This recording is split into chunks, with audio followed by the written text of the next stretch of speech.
ہے کہ جو یہ آیت ہے نا الرجال قوامون علی النساء، مرد عورتوں پر حاکم ہے، اور یہ حقیقت بات ہے. یہ آیت نازل اس لیے ہوئی ہے کہ محمد بن مسلمہ رضی اللہ تعالی عنہ کی بیٹی تھی، اس کا اپنے خامن سے جھگڑا ہوا، خامن نے تھپڑ مار دیا.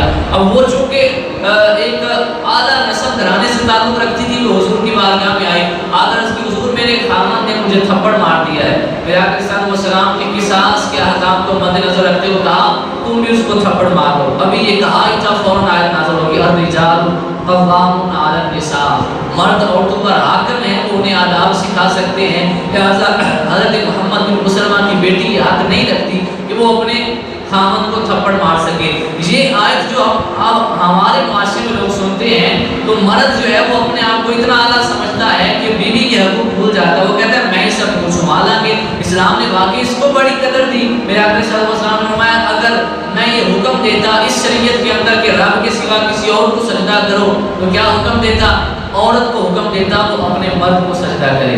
تو یہ باتیں واقعی ہیں، مرد کی بڑی عظمت ہے، لیکن یہ پڑھ کر آج کے مرد نے عورت کے حقوق کو بھول دیا ہے کہ عورت کے بھی حق ہے. میرے آقا صلی اللہ علیہ وسلم نے فرمایا کہ اپنی عورتوں کے معاملے میں اپنے رب سے ڈرتے رہو، ان کے ساتھ حسن سلوک سے پیش آؤ. یہ نہیں کہا کہ جب بھی گھر میں جاؤ تم جناب باقی لوگوں سے بڑی محبت کے ساتھ پیش آؤ، گھر جب بھی جاؤ تو یہاں پہ تمہارے ہر وقت غصہ آیا ہوا ہو.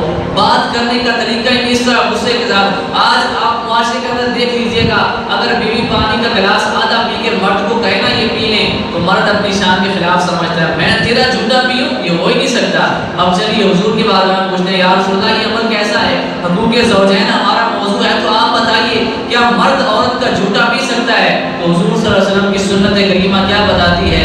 جھوٹا پینا تو دور کی بات ہے، حضرت سیدہ عائشہ صدیقہ رضی اللہ تعالی عنہا پیالے پر جہاں منہ رکھ کر پانی پیتی نبی علیہ السلام بھی وہیں منہ رکھ کے پانی پیا کرتے تھے.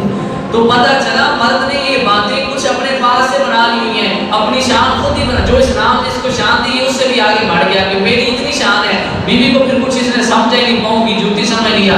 اب آج کا مرد کیا کرتا ہے؟ کھانے میں نمک کم ہو نا تو پلیٹ اٹھا کے مارتا ہے بیوی کے منہ پر، تجھے کھانا پکانا نہیں آتا، نمک کم کیوں ہے؟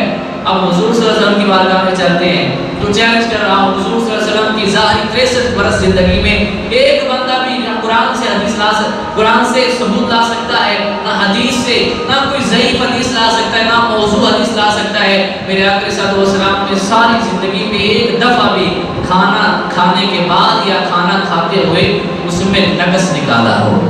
یہ بھی میرے آقا صلی اللہ علیہ وسلم کا معجزہ ہے. ساری زندگی ایک دفعہ بھی ایسا نہیں ہوا کھانا کھا کے آپ نے کہا اس میں تو فلاں نقص تھا، یا کھانا کھاتے ہوئے کہا کہ یہ فلاں خرابی ہے اس میں. یہاں تو جناب ان کا امتیہ اٹھا کے پلیٹ مارتا ہے بیوی کے منہ پہ. تو یہ اس نے کہاں سے شان بنا لی؟ حضور صلی اللہ علیہ وسلم تو دونوں جہانوں کے سردار ہیں اور وہ 11 بیویوں کے حامل ہیں. یہ ایک کا حامل ہوتا ہے تو یہ اتنا روپ دکھاتا ہے.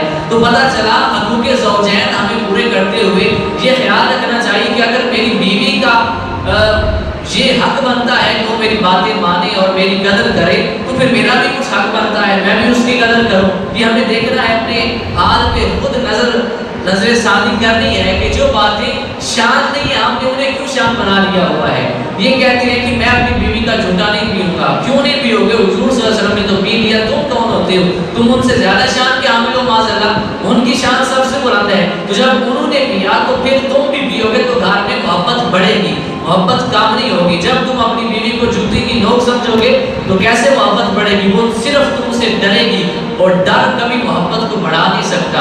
محبت اور الفت کا جذبہ یہ بڑھانے سے بڑھتا ہے، یہ ڈر سے نہیں بڑھتا. یہ بات ٹھیک ہے، حضور صلی اللہ علیہ وسلم نے اتنی قدر بیان فرمائی مرد کی. فرمایا کہ اگر ایک عورت کا خامن اس سے ناراض ہو جائے اللہ تعالیٰ اس کی نفل نماز تو دور اس کی فرض نماز بھی قبول نہیں کرتا ہے.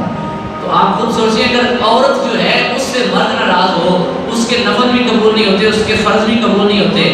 اور اگر مرد صاحب یعنی بے تکا یہ بلا کر خبردار تو بے کے نہیں جانا یہ دیا پھر قبول ہونی ہے. ایک اللہ کا رشتہ دار ہے جڑا اللہ نے سارا کچھ نہیں دے سکتا ہے. یعنی دیکھیں نا اگر عورت کے لیے حکم یہ ہے کہ تمہارا مرد تم سے ناراض ہے تو تمہاری نفل تو نفل رہی، تمہاری فرض بھی قبول نہیں ہوگی نماز. یہ حضور کی حدیث ہے. اگر مرد بغیر کسی وجہ کی عورت سے ناراض ہو اور اسے کہے خبردار تم نے اپنے والدین سے ملنے نہیں جانا اور سالوں تک جانے ہی نہ دے تو پھر اس کی کیسے قبول ہوگی؟